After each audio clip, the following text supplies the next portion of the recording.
நான் டாக்டர் அருள் பிரகாஷ், KMMC மருத்துவக் கல்லூரி மருத்துவமனையில் மனநலத்துறை பேராசிரியர் துறை தலைவராக பணியாற்றுகிறேன்.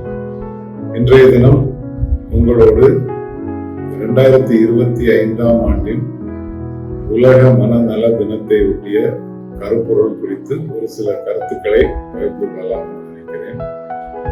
2025 ஆண்டின் மனநல கருப்பொருள் என்னவென்றால், பேரிடர் அல்லது பேரழிவு மற்றும் அவசர காலங்களில் மனநல சேவைகளை கிடைக்கப்பெறுதல் அல்லது மனநல சேவைகளை எவ்வாறு அணுகுவது என்பது ஆகும்.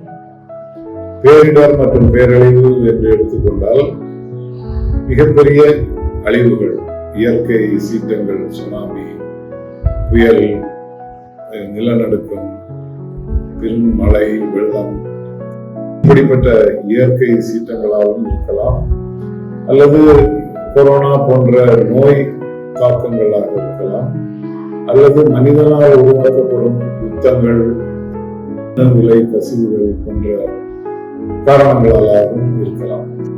இப்படிப்பட்ட காலங்களில் மக்கள் மிக அதிகமாக பாதிக்கப்படுகிறார்கள். அவர்கள் உடல் ரீதியாகவும் மன ரீதியாகவும் அதிகமாக பாதிக்கப்படுகிறார்கள். அவர்களுக்கு அத்தியாவசிய தேவையான உணவு, உடை, உறையுள் போன்றவையே மிக சிக்கலான தருணமாக, மிக சிக்கலான காரியமாக மாறிவிடுகிறது. இப்படிப்பட்ட பேரிடர் காலங்களிலும் பேரழிவு காலங்கள், அவசர காலங்களிலும் மனநல தேவைகள், மனநல சேவைகள் புறக்கணிக்கப்படாமல் அவற்றை மக்களுக்கு கிடைக்க செய்ய வேண்டும். அதற்கு எப்படி அணுகுவது என்பதே இந்த வருடத்தின் கருப்பொருள் ஆகும். அதற்கு பொதுமக்கள் என்ன செய்யலாம் என்றால், அவர்கள் சீக்கிங் ஹெல்ப் என்று சொல்லுவோம்.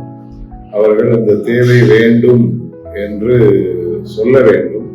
பல்வேறு அவர்களுக்கு சிகிச்சை அளிக்கக்கூடியவர்கள் அல்லது நண்பர்கள், உறவினர்களிடம் சொல்லி அந்த தேவையை சொல்ல வேண்டும். மனநல ஆலோசகர்கள், உளவியல் ஆலோசகர்கள் இப்படிப்பட்ட பேரிடர் காலங்களில் கேம்ப்கள் போட வேண்டும். ஒவ்வொரு மக்களோடும் அவர்கள் பேச வேண்டும். பேசி அவர்களுக்கு ஆற்றுப்படுத்துதல் வழங்க வேண்டும்.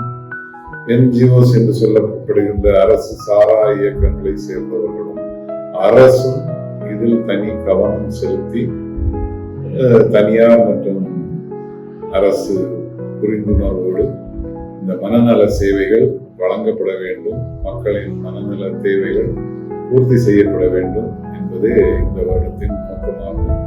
அனைவரும் இணைந்து செயல்பட்டால் நிச்சயமாக நோக்கத்தை நாம் பூர்த்தி செய்ய இயலும். நன்றி.